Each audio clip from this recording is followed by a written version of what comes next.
Congress is working on a bill to fund the federal emergency response and will receive a briefing from the Trump administration tomorrow. Eyewitness News reporter Alexandra Leslie is live in Providence with what local health officials are saying about the patients that were being monitored and the virus itself. Alexandra? Well, the Rhode Island Department of Health director says it's appropriate to be concerned as there are unknowns, but she added it's important to know they've been preparing for this for weeks and that their work isn't stopping anytime soon.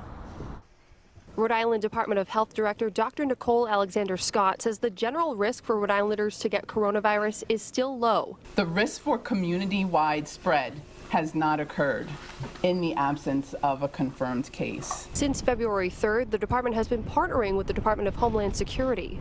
If someone has symptoms of COVID-19 or if they are coming from where the outbreak has been occurring, they are not coming to Rhode Island if they are coming from China. Today we learned people returning from China, but not where the outbreak occurred, were allowed to return if they did not show any symptoms.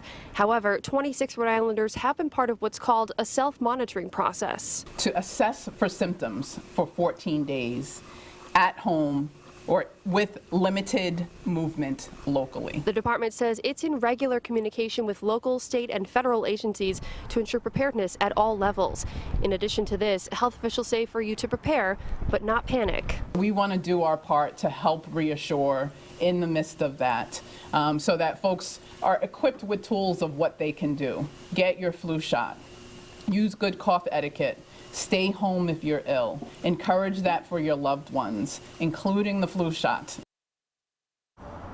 Now, last night, the president announced a new coronavirus task force being led by Vice President Mike Pence. But some local lawmakers were not pleased with his response. I'll have that reaction coming up new at 6.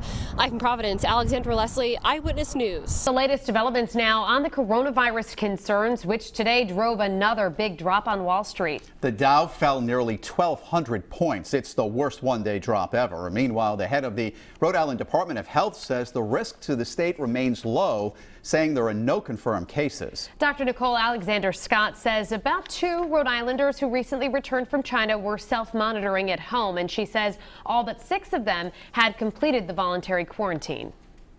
This is an evolving situation. It's something where we are learning together. We are working closely with the feds. We are working closely across our state agencies and coordinating, and want to do what we can to let Rhode Islanders know that the preparedness steps needed are taking place. The health department says people can prepare by doing the same thing to protect against the flu, washing hands frequently and getting the flu shot. And we should correct that, too. Dr. Scott says about 24 Rhode Islanders were self-monitoring at home. Meanwhile, Rhode Island's congressional delegation is responding to the mixed messages from the White House about the virus. Well, the CDC has warned of the virus spreading in the U.S. President Trump has said, quote, "It is very much under control." Eyewitness News reporter Alexandra Leslie continues our coverage of the coronavirus concerns live. Well, tonight, Senator Sheldon Whitehouse is calling on Congress to approve $8.5 billion to protect Americans from the coronavirus.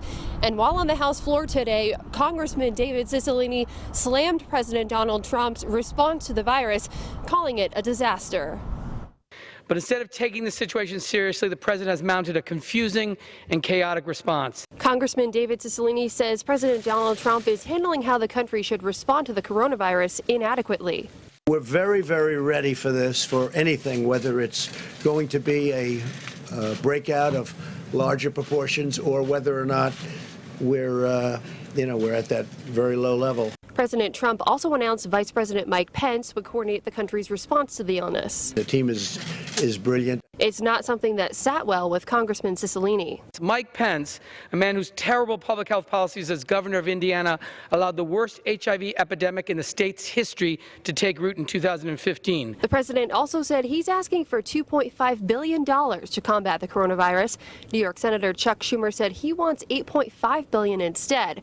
Rhode Island Senator Sheldon Whitehouse backed this request. We're going to spend whatever's appropriate. Hopefully we're not going to have to spend so much because we really think we've done a great job in keeping it down to a minimum.